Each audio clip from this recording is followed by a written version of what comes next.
Amerikadagi Uyg'ur harakatining raisi Roshan Abbas Tayvan va Yaponiyada o'tkazilgan Xitoyning Uyg'urlarga qarshi elib borgan irqiy qirg'inchilik siyosatiga munosabatlik programmalarga qatnashdi. U Uyg'ur ayollari bir tarafdan Xitoy erlar bilan to'y qilishga majbur bo'ldi. Yana bir tarafdan majburiy bola tushirishning qurboni bo'ldi dedi. U Birlashgan Davlatlar Tashkiloti va demokratik hukumatlarga Uyg'urlar uchun harakatga o'tishga chaqiriq qilib bundoq dedi. Millionlagan Uyg'ur bolalari jazo lagerlarga yoki yotoqli maktablarga o'rlashtirilib, Uyg'ur madaniyatini inkor qiladigan va o'zlarining Xitoy ekanligini deydigan kishilarga aylandi.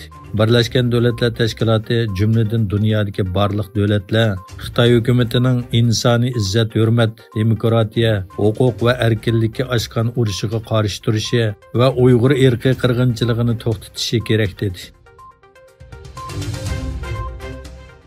Xitoy Tashqi ishlar ministrligi organ to'rining xabar qilishicha 11 mart Marokashda turishliq Xitoy bosh elchisi Li Changlin Marokash televiziya stansiyasining Sharqi Turkistonga munosabatli masalalar to'g'risidagi ziyoratini qabul qilib, Xitoyning Sharqi Turkistonda ijro qilayotgan irqiy qirg'inchilik jinoyatini inkor qilgan. Li Changlin Xitoy Sharqi Turkistonda ta'sis qilgan jazo lageri, majburiy emgak qatorliq masalalar haqidagi muxbirning savollariga javob berib, Şinjan'da millet, din yoki kishilik huquq masalasi yo'q, balki zo'ravonlik, terrorlik va bölgünçilikka qarshi turish masalasi bor deb bildirilgan.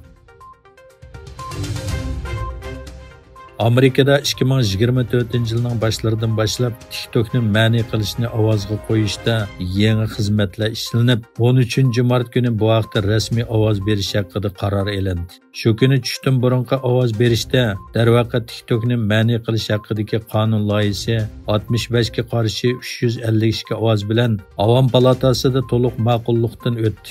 Navada bu qonun loyihasi rasmiy qonunga aylansa, ByteDance shirkati uchun ikki xil tanlash huquqi bo'ladi ekan. Biri TikTokni o'zlaridan ayirib tashlab, mustaqil shirkatga aylantirish hamda uni Xitoy hukumatining kontrolligidan xoli holda sog'lom taraqqiy qildira oladigan bir shirkatning setib olishiga yo'l qo'yish. Ikkinchisi, navada bu shartlar qabul qilinmasa, TikTokni Amerika tavasida ma'ni qilish hamda mazkur appni olmi shirkatining app to'kinidan chiqarib o'tish.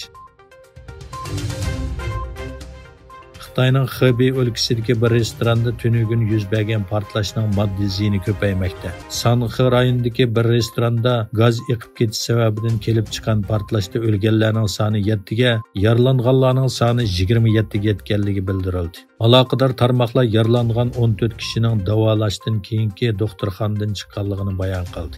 Doiralar atrofdagi xizmat o'rinlari va to'xtatilgan mashinalarga zo'r ziyon solgan portlash voqeasiga qarata tekshirishning boshlanganligini va naq maydondagi qutqizish xizmatining oxirlashganligini e'lon qildi. Rossiyada 3 kunlik prezident saylamida bilet tashlash bugun ertagan boshlandi. Saylamda 112 milliondan ortiq saylovchi bilet tashlangan bo'lib, hozir prezident Vladimir Putinning qayta saylanadiganligi mo'ljallanmoqda. 2014-yili Rossiya tajovuz qilib qo'shib olgan Qrimdan boshqa, yaqinqi yillardan Ukrainadan tortib olgan Donetsk, Luhansk, Xerson va Zaporojyada bilet tashlash ib beriladi.